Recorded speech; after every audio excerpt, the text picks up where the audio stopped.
자, 이어서 강의가 이어질 텐데요. 앞서 말씀 주신 것처럼 좀 매크로적인 이슈 관련해서 좀 심도 깊게 짚어주실 것 같습니다. 발상의 전환이라고 네. 좀 보면 될까요? 발상의 전환? 네. 뭐 다 듣고 평가해 주시면. 좋습니다. 네. 너무 정확한 건 아니니까 네. 그냥 차근히 편안하게 들으시면 좋을 것 같아요. 바로 시작하죠. 이번 뻐꾸기 주식은 리바운딩의 조건들이라고 이렇게 한번 해봤습니다. 여러분들 궁금하신 거 그거 아니겠어요? 장이 앞으로 언제쯤 좋을까? 그렇죠. 그리고 그동안에 이제 변수들이 막 있어요. 금리, 전쟁, 달러, 뭐 유가, 그 다음에 악재만 반영되고 있는 시장인데 여기 뭐 등등이라고 해야겠죠. 예. 자, 극단적 공포 국면에서 이제 기회는 온다. 변화가 어떻게 만들어질 수 있느냐, 이런 거 한번 좀 보시면 되겠습니다. 자, 이거는 연준 홈페이지에서 이제 캡처를 했는데, 자, 보시게 되면 이제 전날이에요. 요거는 이제 1개월짜리 이제 금리고 2개월짜리, 그다음에 2년물 지금 5.02, 그다음에 10년물은 4.86입니다. 이건 뭐 다 아실 텐데 여기서 하나 체크해야 되는 거는 여러분들 그동안에 이제 장단기 금리 차가 역전이 됐다. 많이 벌어졌다. 근데 최근에 10년물이 막 올라오면서 장단기 금리 차가 많이 좁혀지고 있어요. 그 얘기는 금리 차가 이렇게 좁혀질 때는 얕은 수준의 어떤 경기 침체가 늘 과거에도 있었다라는 거를 좀 체크하고 보셔야 됩니다. 우리가 기다리는 신호가 사실 그거고, 그러지 않습니까? 그렇죠. 그죠? 자, 이거 뒷부분에 제가 그림도 한번 보여드릴 거니까 같이 한번 보도록 할 거고.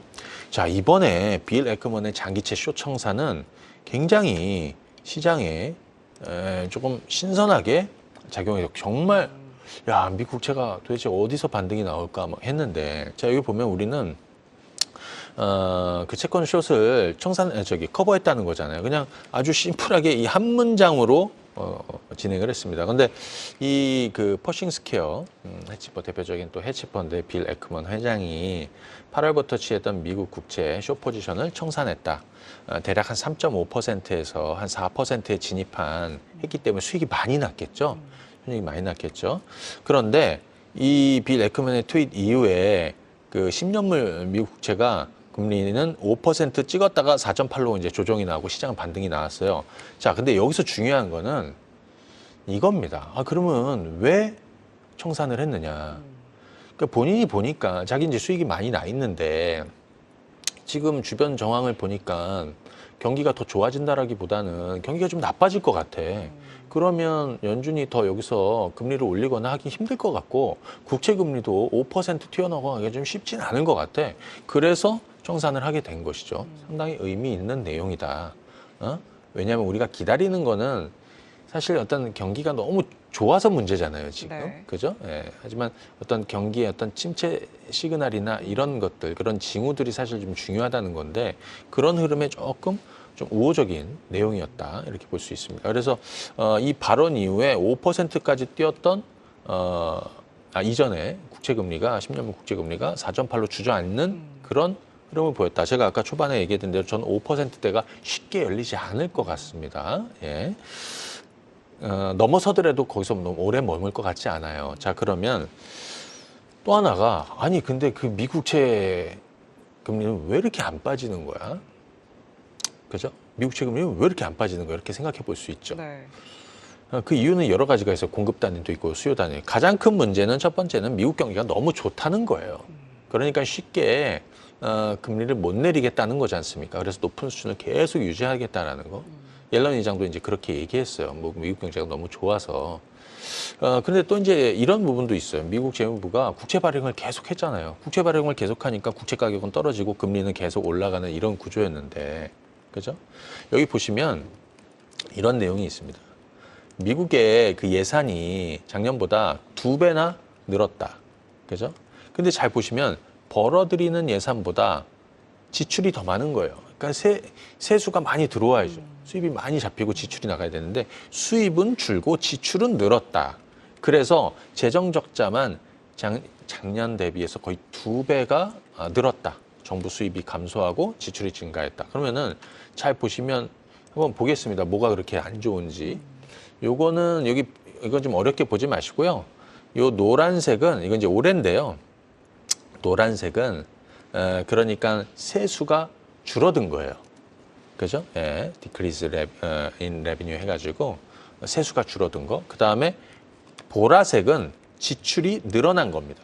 그러니까 이 노란색은 들어와야 될 돈이 덜 들어왔다라고 보면 되는 거고 여기는 더 돈이 많이 지출이 됐으니까 그죠? 이런 현상이 만들어지는 건데 이게 보시면 여기 지금 가장 많죠. 이게 뭐냐면 개인소득세입니다. 이거 보면은 4,560억 달러입니다. 우리로 따지면 한 600조 정도 되려나? 그죠? 그리고 그 다음이 이겁니다. 요거는 뭐냐면 연준이 이게 거의 뭐 1,060억 달러 정도 되는데 우리로 따지면 뭐 130조 정도 되겠죠. 이건 뭐냐면 연준 돈도 수익을 낸다. 그래서 그 수익이 난 거를 미 재무부에 송금한다라고 그랬잖아요. 근데 금리가 올라가고 이자 비동도 높아지고 뭐 이렇게 하다 보니까 여기 보면 연준이 벌어들인 이익이 많이 줄어들어갖고 재무부에 송금하는 금액이 1,060억 달러나 덜 송금이 됐다는 거예요. 그죠? 그 다음에 이거는 주파수 경매. 그리고 요거는 캘리포니아 세수인데 이것도 거의 130조가 덜 들어온 거예요.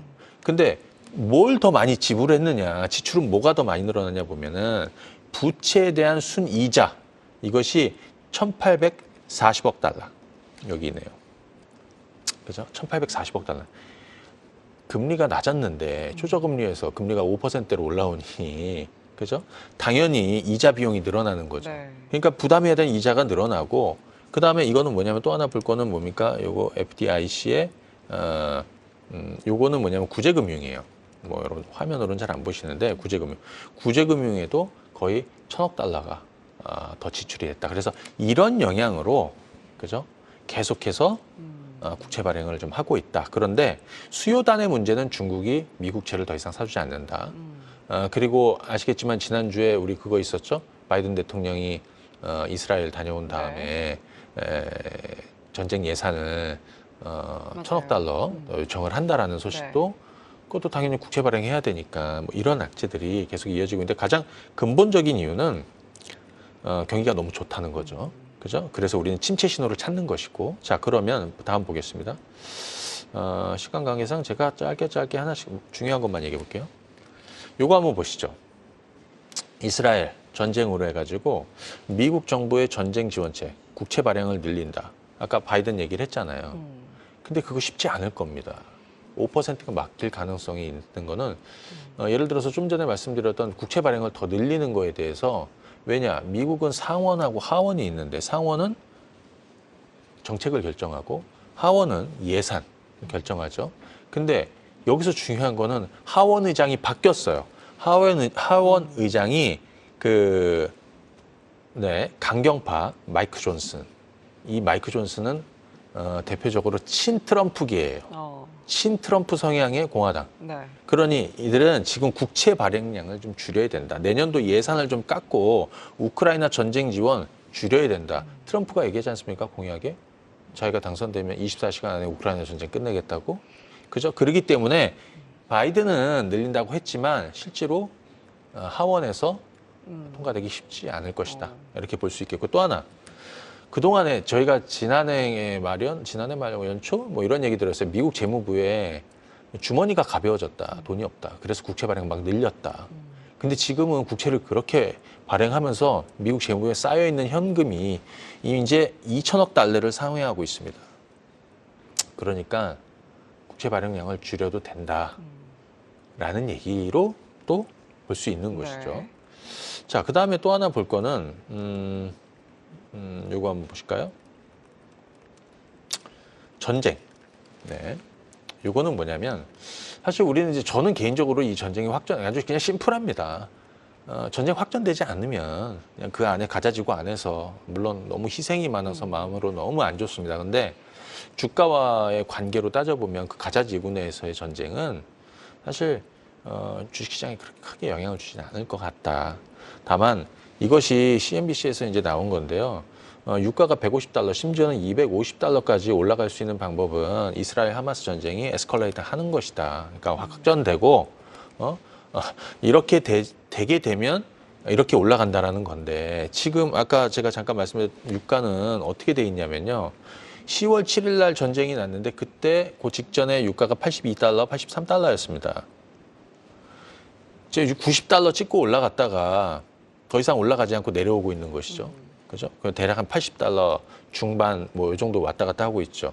지금 러시아에서 하마스하고 이스라엘 외무장관이 뭐 만났다라는 소식도 좀 있는데, 뭐 러시아나 이런 쪽 산유국들도 예를 들어서 유가가 급등하는 거 이거 원할까요?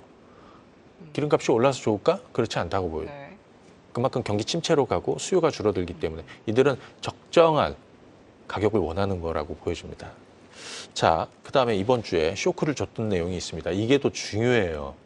왜? 미국 경기가 너무 좋기 때문에. 이번에 3분기 GDP 성장률이 그죠? 4.9%로 여기 수어라는 표현은 수어는 뭐죠? 치솟았다라는 건가? 예. 그러니까 3분기 GDP가 4.9로 치솟았다라는 거예요. 21년 이후에 가장 최고치였다는 거죠. 그죠? 그러니까 상당히 부담스럽죠. 네. 그죠? 너무 좋았다는 거잖아요. 그러면 앞으로 더 좋아질 것이냐 여러분들 의문이 있잖아요. 그렇지 않을 가능성을 얘기하는 겁니다. 그렇죠. 여기 보면 근데 여기서부터는 이제 다운힐이 내리막길 뭐 이런 거잖아요. 이제 여기서부터는 이제 내리막길이다. 피크아웃 할 가능성이 있다. 3분기에. 그래서 여기 잘 보시면은 이번에 이렇게 거의 뭐 지금 4.9% 거의 5% 가까이 됐는데 여기서 더 올라간다라는 거는 지금 굉장히 부담이 될 텐데 빠질 가능성이 4분기에는 좀 빠질 수 있다. 지금 전망치 애틀란타 연은 그 GDP 나우로 보니까 2.2% 초반까지도 전망을 하고 있더라고요. 그죠? 쭉 빠지네요. 완 쭉 빠지는 네. 거죠. 자, 왜 그러느냐? 그동안에는 사실 소비가 저기 그 뭐죠? 코로나 때 많이 지원받았던 거, 그때서부터 지원받았던 거, 그다음에 많이 사람들 저금했기 때문에 그거에 대한 소비들이 좀 많이 있었었던 거고요. 그런데 3분기에는 이제 서프라이즈였지만 지금 이제 학자금 대출 상환 시작이 됐습니다. 그리고 아시겠지만 자동차 업체들 다 파업하고 있습니다. 이런 것들 감안을 하고 하게 되면 이번 3분기가 피크아웃 할 가능성이 있고 정점이 될 가능성이 있다는 거죠. 그러면 이게 좀 꺾이면 경기가 조금 뜨거웠던 경기가 좀 식는다라는 신호로 해석이 되는 거기 때문에 요거 이번 주에 좀 잘 체크해야 되는 것이고요. 다음 주에 파월 의장은 뭐 금리는 뭐 동결하고 있고 이런 내용입니다. 자, 뱅크 오브 아메리카 서베이가 있는데요. 여기 보면 이런 내용이 있어요. 지금 우리 경기에 대한 전망 굉장히 좀 중요하잖아요. 지금 컨센서스는 그냥 소프트 랜딩이에요. 그래서 잘 보시게 되면 이 소프트 랜딩이 이번 10월에는 64%였습니다. 근데 지난달보다는 좀 줄었습니다. 74에서 64로. 그런데 하드 랜딩 쪽으로 조금씩 높아가고 있는 거예요. 경기 침체로 조금씩 높아가고 있는 거예요. 그래서 지난달에 21이었는데 지금 30으로 이번 달 들어서 이제 조금씩 가고 있는 겁니다. 그러니까 우리가 원했던 시그널들이, 우리가 지금 기다렸던 시그널들이 조금씩 나오고 있다. 자, 그리고 한 가지 더 보여드리면 아까 장단기 금리차가 역전되었던 금리차가 네. 많이 줄어들기 시작을 해요. 10년물이 많이 올라오면서. 그래서 지금 이렇게 되고 있거든요. 근데 이렇게 벌어졌던 금리차가 정상화될 때 실제 경기 침체가 깊게든 약하게든 나타났다는 거예요. 이거를 그들도 알고 연준도 아는 것이죠. 그래서 이런 시그널이 나올 때 더 고비를 죄거나 금리를 올리거나 하지 않는다. 이런 신호로 여러분들이 지금 10년물 올라오고 있는 거, 2년물하고의 어떤 차이가 많이 줄어들었다는 것도 좀 체크하시면 되겠습니다. 자, 그러면 이걸로 한번 정리해 보겠습니다. 그 뱅크 오브 아메리카의 그 불앤베어 인디케이터를 보시면 지금 어디까지 내려와 있냐면 여기는 이제 팔아야 된다. 그러니까 극단적인 강세장을 얘기하는 거고 여기 이제 극단적인 약세장을 얘기하는 겁니다.